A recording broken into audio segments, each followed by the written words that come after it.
No U2 for the Predators this week in Vegas, but VGK's Adin Hill still hasn't found what he's looking for. The puck. Where's the puck? In the 5-3 loss to Nashville, the third straight loss at home for the Golden Knights. We recap next right here on Locked On Golden Knights. That's pretty good. You're Locked On Golden Knights, your daily podcast on the Vegas Golden Knights, part of the Locked On Podcast Network. Your team every day.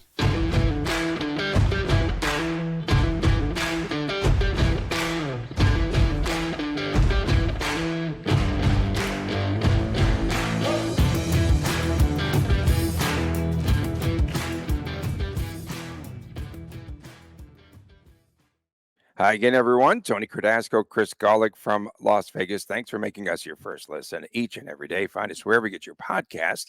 And please make sure to subscribe to our YouTube channel, which is Locked On Golden Knights. We are brought to you today by FanDuel. New customers will get $150 in bonus bets with any winning $5 bet. Go to FanDuel.com/lockedon. Adin Hill, Chris, for a third consecutive game, struggled in net for VGK. This is why I was concerned about the goaltending for VGK a week or so ago. We were games about the goaltending for VGK. We were concerned. 3 games and 11 goals allowed by Hill. Shaky from the start last night, settled down later on in the contest. But what is going wrong with Adin Hill? I mean, listen, I think people were expecting perfection and an unsustainable save percentage and an unsustainable goals against average. What's happening right now, and I talked about this maybe last week a little bit, this is what was happening the 8 or 10 or 12 games prior to last season's All-Star break, where the team went, was it 2-8 or something like that? And then the All-Star break came and they turned it up after that. The lull is happening now, and it's unfortunate now. And I mean, the most unfortunate thing, if you look at the standings right now, right? Vancouver, I think they've either a 3-game losing streak or lost 3 out of 4 or something like that. They've lost 3 straight. Yeah, 3 straight. Yeah, they lost 3 straight games. So the Golden Knights have now lost 3 of their last 4 with a 3-game home winning streak. And it's kind of shocking to me in the sense that the Golden Knights had just 5 home losses through the first 52, 53 regular season games, whatever it was. Then they lose 3 in a row. And I asked Pietrangelo about that. I knew what I was going to get, but I just felt it was important for at least someone to say something about the home games. Said, hey, why is it so hard to win at T-Mobile all of a sudden? And Pietrangelo's response, well, if I knew, we wouldn't be having this conversation or something snarky like that. We need to be better. It's as simple as that. And it's a fair response. I knew what I was getting when I asked the question, but I think it was important for someone to at least acknowledge that, and that was why I asked him the question. So back to Adin. Adin's not playing well. He's not sharp right now. The last 3 games at T-Mobile Arena have not been good. Call it what it is. Last night, the scoring began with Luke Evangelista scoring that goal short side there on Adin Hill. Paul Cotter, just not good in the early parts of this game. He skated past the puck. I was like, what is he doing? He just went right by the puck. Evangelista then scores that goal. And then we also saw Pietrangelo with the counter. Alex Pietrangelo last night, his goal was at 14:09. There wasn't another shot on goal again in that period for VGK. So they did have a couple of droughts. They also had a 7-minute drought, I believe it was, in the third period. Cody Glass scored. Colton Smith on the McCarron, not the Harry Reid assist. Of course, your guy, Carlson, Vegas Bjorn scores a goal. Yeah. So in any event, things just went south. Let's talk about Cotter and his play last night. Are you conditioned anytime you say William Karlsson, you leave a pause in case I'm going to play the video of my daughter telling you to shut up? I saw a pause. I think you were waiting for it. I was. There was a little pause in there. Between the Cal and the Gary. No, so going back to Paul Cotter's game, Cotter, he had a good third period. I mean, let's hit this on both sides. Cotter had some strong chances in the third period and found his personal game as the game went on. So credit where credit's due. The first 2 periods, though, were definitely not good. Starting with that first goal, like you said, I think it was Roman Josi sends it across the ice, and Like, I don't know if the puck just kind of handcuffed him, like he's a goaltender expecting it to come at a different speed or a different spot. You saw him just make this nonchalant soccer play that turns into an ole, and Evan Jalista just he's got a clear runway to beat Adin Hill, and it was a shot that shouldn't happen, but that's also a shot that shouldn't go in. If Logan Thompson's quote, "If I can see it, I can save it." Adin Hill got to see a lot of the shots, and he got beat cleanly on a lot of the shots.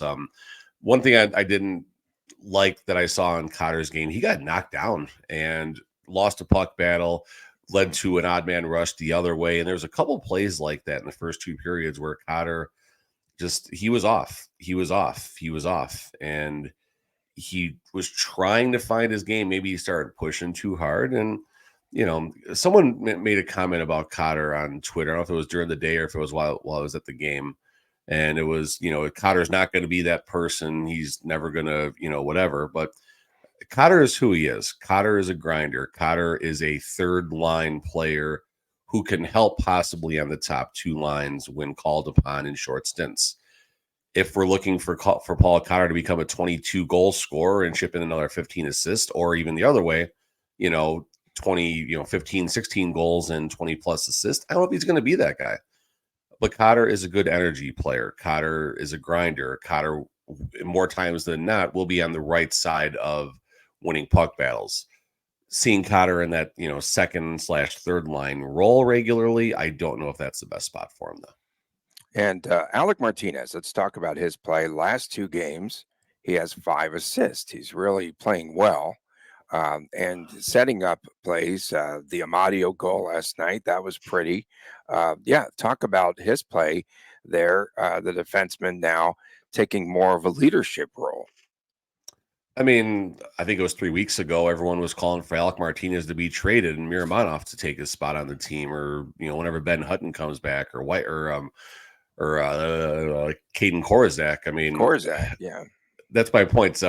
Martinez is going to be just fine. And this is the time of year where Martinez knows the playoffs are coming, and as many of the vets do. So you're going to see those players find that gear. Like Amadio maybe is going to find that gear.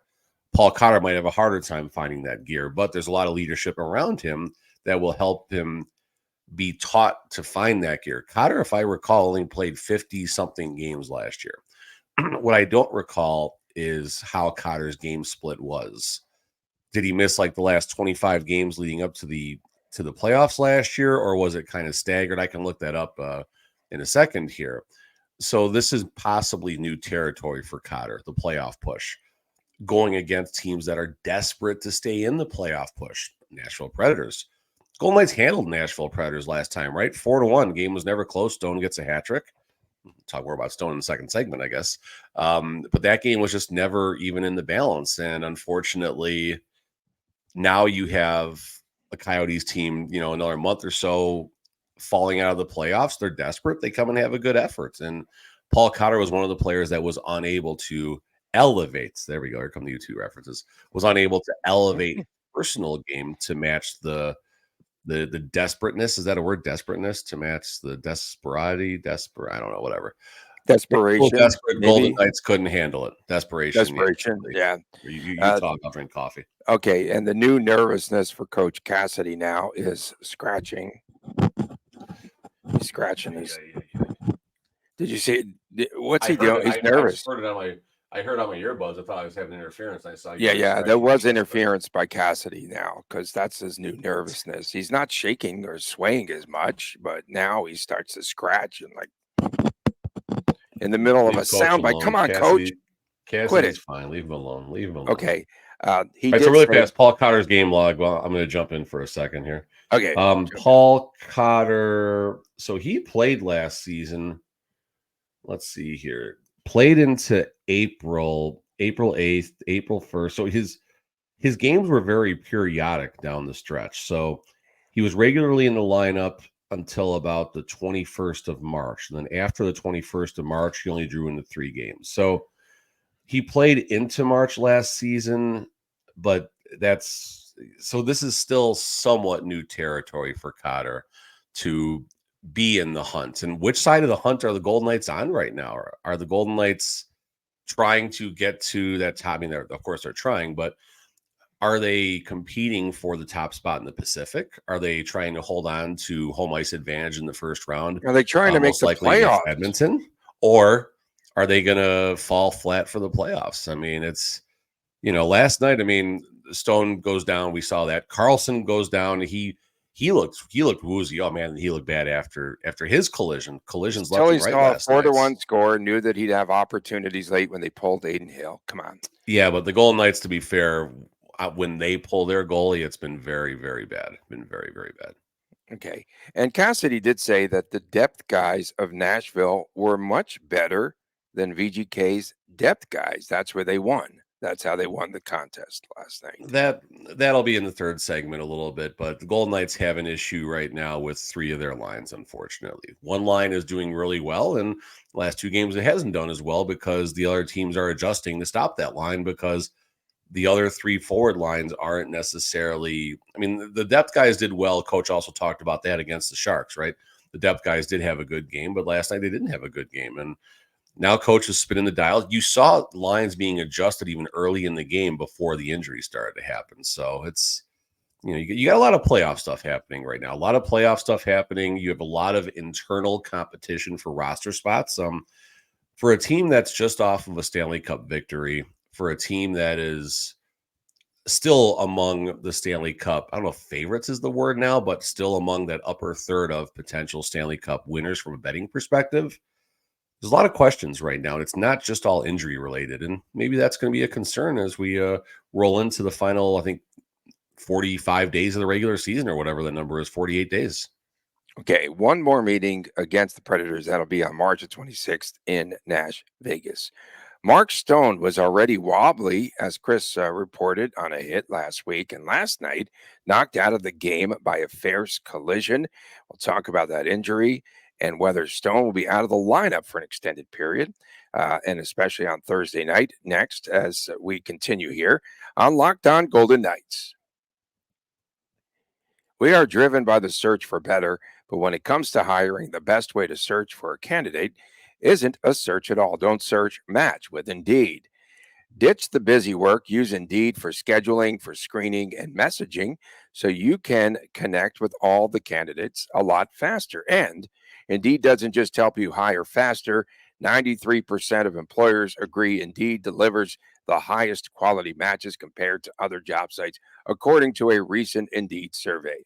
Leveraging over 140 million qualifications and preferences every day, Indeed's matching engine is simply and constantly learning from your preferences. So the more that you use Indeed, the better it gets. Join the more than 3.5 million businesses worldwide that use Indeed to hire great talent and fast. And listeners of this show will get a $75 sponsored job credit to get your jobs more visibility at Indeed.com/lockedon. That's Indeed.com/lockedon. Go right now and support our show by saying that you heard about it right here on this very Locked On Vegas Golden Knights podcast. Indeed.com/lockedon. Terms and conditions apply. If you need to hire, you need Indeed. And we are also brought to you today by FanDuel. Get buckets with your first bet on FanDuel. It is America's #1 sports book because right now new customers get $150 in bonus bets with any winning $5 bet. That's $150 if you win your bet, and bet on all your favorite NBA players and teams. They've got everything from something called quick bets to live same game parlays to exclusive props and much, much more. All you need to do is visit FanDuel.com/lockedon and shoot your shot the way the rapper Glorilla was shooting her shot with Dame Lillard at the All-Star game the other night. Just visit FanDuel.com/lockedon. Again, FanDuel.com/lockedon, the official sportsbook partner of the NBA. Welcome back, Locked On Golden Knights. You like that? Shoot your shot. Got that in there. No idea who any of these people. I know Damian Lillard. No idea who the other person was. Glorilla. Thanks for making us Glorilla. She's a rapper. She shot her shot. It was on Instagram. Saw it the other day. It's in her stories. You can check it out. Okay. We thank everyone for making this your first listen each and every day. And of course, please subscribe to the YouTube channel Locked On Golden Knights on Friday. It's WTF What the Friday. On Saturday, that YouTube exclusive show with Chris and the Golick family, entire family, and the cat. Family cat was in there too. WTF might be 2 segments on Friday. It could be 2 segments on Friday. Mark Stone missed the third period of last night's game after a second period collision, not intentional, with the Predators' Yakov Trenin. And it looked like it could have been a shoulder injury. He did not return. And Cassidy, no updates in the post-game presser. No, see, this was planned. The Golden Knights and Preds talked before it happened, and they said, Trenin, do me a favor. You got to go have a collision with Mark Stone. Stone's going to go down. He's going to get up. He's going to fake this like lower back injury. He has a history of injury, so no one's going to ask any questions. And then the Golden Knights are going to put him on LTIR so they can make some acquisitions. That's what happened. That's exactly what happened. That's how I saw it. That's for all the tinfoil hat wearers out there that think the Golden Knights are trying to circumvent the cap and all that nonsense. I saw that. I did see that. Listen, this is a collision, first of all. Let's talk about this on a couple different sides. Number one, like I've literally been watching the hit on replay for the last 45 seconds while we did the ad reads here. And you see Trenin make a pass to someone, and Trenin peels away from Mark Stone. Like he did not it was a direct path, but he didn't blow up Mark Stone in the sense where he pushed off on a hit or anything like that. It's a collision. Should have been called for interference. I don't think there was a call on the play. Why should that have been an interference call? Because he still interfered with Mark Stone. He still interfered with his ability to play the puck. 100%. 100%. Really? It's not an egregious. I never saw it that way. I just saw the William Karlsson penalty. Incidental. William Karlsson got that call at the end of the first. That was a bad call. That's incidental. That was a terrible call. That's a terrible call. Awful call. And this is the Stone one was incidental contact. Timeout. Just a quick timeout. VGK fans, it's not ref you suck when Chandler Stephenson is cross-checking. I'm defending the fans. The fans booed at first. Then when they saw the replay, the fans got quiet. I'm telling you right now, I expected the full ref you suck chant. I will defend the Golden Knight fans on that one. There was not a chance right after the penalty. There was a ton of boos. But then once the replay happened, they're like, "Ooh, okay, we're not gonna." Okay, trust me. There was, the Golden Knights fans. I'll give them marks on that one. There, they held it in. So the reason why I'm saying that's interference, yes, it's incidental contact, but Stone was making a play for the puck. Stone was involved in the play. That's why I'm saying I'm not complaining about there not being a call. It would not have factored in the game last night. The Golden Knights were terrible. Let's be realistic here. But back to what I'm watching. If you watch Mark Stone right when he gets up, he takes a small step and there's almost like a little bit of a hobble there. You can see pain. And then on the bench, they show him kind of hunched over. I personally don't think this is a shoulder situation in my zero medical knowledge that I have. But I saw him take that step, and I do, and as 99% of us know what it's like when our back is hurting. It's you take that first step, you're like, "Ooh, this isn't good." This really you think sucks. It's his back? Whatever. It could have jarred his back. I think it jarred something. I absolutely think it jarred something. Shoulder. He did, but I don't think his first step. If you watch the play closely, when he gets up, he's going to hobble like that if it's a shoulder. I think you're going to skate. You know, when Jack Eichel, here's a good example. When Jack Eichel and Matt Tkachuk in the Stanley Cup final had their collision when when Eichel fell down and Tkachuk blew him up, I guess. Like Eichel, you saw him skating, with his right or left shoulder just dropped down. He was in a ton of pain. You knew it was a shoulder issue potentially. Obviously, it didn't turn out to be one. So no update after the game from Coach Cassidy, but reading between the lines, and Cassidy's not, even if Cassidy has an update, there's not going to be an update. Let's be clear about this. Cassidy does not like being asked about player injuries after games because there's the competitive angle and there's, protection of the player and there's all the NHL stuff that they can and can't say, blah, blah, blah, blah, blah, blah, blah, blah, blah. But reading between the lines, Cassidy's saying, I didn't see him, so I didn't have a chance to talk to him. I'll see if I can find, I don't know about that. That's where I watch his comments. I'm like, okay, this probably doesn't spell well. But the one thing Cassidy always does say regarding injuries, when a player leaves the game and fails to return, it's never a good thing. So let's just hope he jarred something, was a little bit uncomfortable. Let's hope Stone plays on Thursday against the Leafs. I'll put that in the very doubtful category. That's going to happen at this point. Let's hope. I believe. Sorry to cut you off there. No, you're good. You're good. I'm curious what you believe. Okay, that Petro, what his comments were, we wanted to win this game for the captain because the captain was knocked out of the game. So I think it's pretty serious. He'll at least be day to week. I hear what you're saying there. I didn't catch that, but he'll be day to week. He'll be day to week. Day to week. I like that. I mean, listen, it's okay. So let's go over the designations. I mean, obviously the hope it's a day-to-day type of thing. Maybe he misses a week or two. If it's anything outside of day to day with the designation, like it could just be undisclosed for a little bit. If it's undisclosed, then it's like Yuri Patera, give him 10 days. You'll see him back in the lineup. If it's day to day, I would say 2 to 3 weeks, maybe less if it's a lucky situation, given Mark Stone's history. If it's a back injury, I don't think it'd be less than 2 to 3 weeks. If it comes back as week to week or higher, his regular season's done. Let's just be honest here. Let's be honest about the history of the Golden Knights and injury designations and how long a player misses. So they were quick. That's my outlook right now, but the hope is before we get too excited, the Golden Knights will not practice today, so we will not have an update today.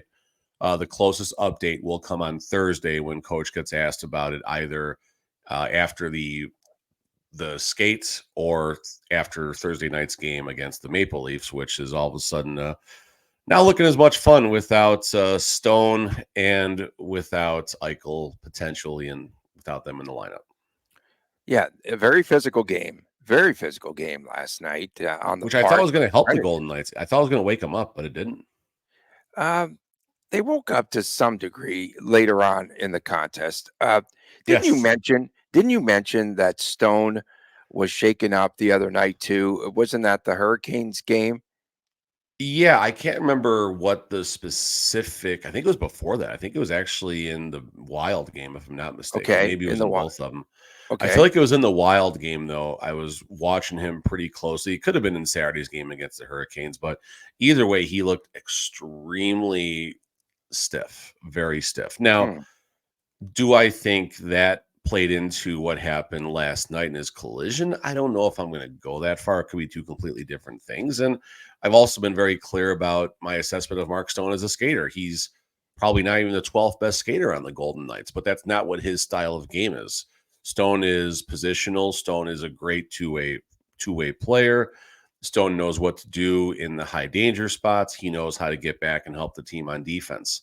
Stone will, newsflash, folks, Mark Stone will never be in an all-star game at competing in the fastest skater, but that's okay. That's okay. And I also was very high on Mark Stone with his skating ability going back to the last time the Golden Knights played the Predators. I talked about how I really enjoyed Stone's effort that game. He led by example, and he was winning a lot of races to loose pucks. Haven't seen that last couple of games. So I don't know. I mean, let's hope we get something positive Thursday from Mark Stone. We're hoping for day-to-day right now. We are hoping for day-to-day right now. If it's outside of day-to-day, I'll give action that his regular season has come to an end. Not a good sign when the VGK he doesn't come out for the third period, then very quickly they go, will not return. Not a good sign. Coming up next, Chandler Stephenson on the wing. We'll talk about whether this is a permanent move or how that's going to shake out. Coming up next right here on Locked On Golden Knights. Passion, drive, and patience, what brings home the winning trophy, is also what keeps your ride or die alive. eBay Motors has everything that you need to maintain your vehicle and level it up to peak performance, from superchargers, roof racks, exhaust kits, LED headlights, and much, much more. Whether you are into speed or style, eBay Motors has got you covered. With over 122 million parts to choose from for your ride or die, you will always find exactly what you're looking for. And with eBay Guaranteed Fit, your part is guaranteed to fit your ride every time or your money back. Because with eBay Motors, you are burning rubber and not cash. With all the parts that you need and the prices you want, it's easy to turn your car into the MVP and to bring home that win. Keep your ride or die alive at ebaymotors.com. Eligible items only, exclusions apply. eBay guaranteed fit, only available to U.S. customers. Back on this edition of Locked On Golden Knights, Tony Cardasco and Chris Golick from Las Vegas. We appreciate you making us your first listen each and every day, your team every day. And on Friday, it's WTF with the Friday. I know Chris is taking a lot of notes on his sticky notes there for Friday's WTF. And of course, Saturday, it is the, shut up, Tony.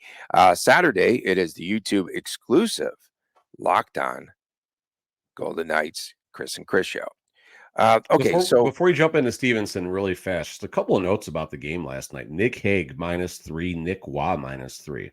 Haven't seen that in a while out of Waugh. And Hague, we never talked about this in the first segment. He got knocked right down in front of the Golden Knights net. Physical. Lost a puck battle, which was the Smith tip in there. So felt that was important just to acknowledge that. Okay, as you were. No, were you the guy that cleared the podium? Was that the last question? Was that yours? And then they go, okay, that's out. Yeah, I cleared the podium. I pissed off Petrangelo. I had a good showing last night. You had a really good showing. But you did ask Coach Cassidy why the move of Stephenson to the wing with Carlson and Stone for last night's start of the game. How long do you anticipate Stephenson playing this position? And Cassidy said it's not ideal to put him on the wing, but lo and behold, and you did mention this when you were breaking things down here a few shows ago, that potentially we might see Chandler Stephenson, odd man out on the wing, but that was if everyone came back healthy. All right, so I'll break down Cassidy's statement here. It's situational for Stephenson. It's not ideal, like you just said. It's not ideal to move him to the wing with Jack being out. We're already down at top center. I don't think it's going to be a long-term thing.